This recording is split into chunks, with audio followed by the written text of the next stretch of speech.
Hello, welcome to Poetry Changes Lives, this book where poetry meets history with a thought for the day thrown in. And today we celebrate the birth of a very remarkable, strange, but very effective novelist, poet, and general writer in America, Edgar Allan Poe. He was a complete one-off. Um, his lifestyle was really quite self-defeating and tragic. Um, he was an orphan. He never, I think, really knew who his parents were, and he took to drink and drugs at a fairly early age.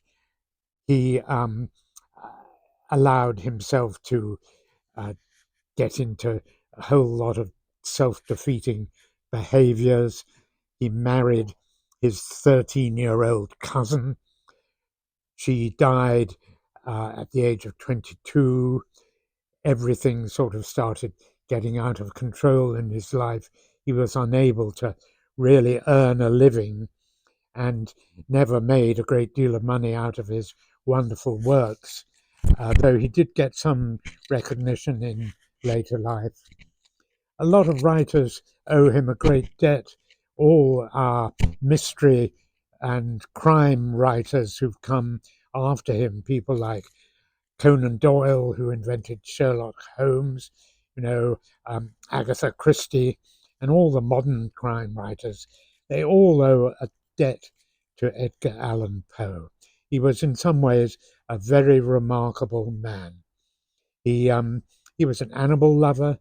He loved cats. He said he could never really write properly unless his cat was sitting on his shoulder or wrapped round the back of his neck.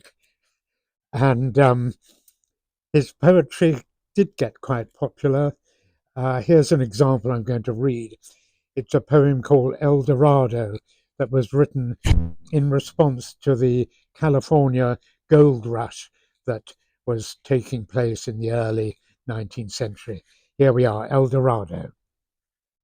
Gaily bedight, a gallant knight, in sunshine and in shadow, had journeyed along singing a song in search of El Dorado. But he grew old, this knight so bold, and o'er his heart a shadow fell as he found no spot of ground that looked like El Dorado. And as his strength failed him at length, he met a pilgrim's shadow.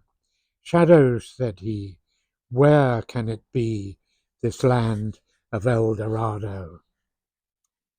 That's a fairly typical Edgar Allan Poe poem, really. It's got a bit of mystery, a bit of action, and a bit of magic.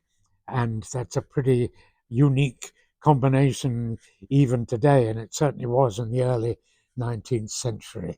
I think he was a great writer, and I respect him a lot.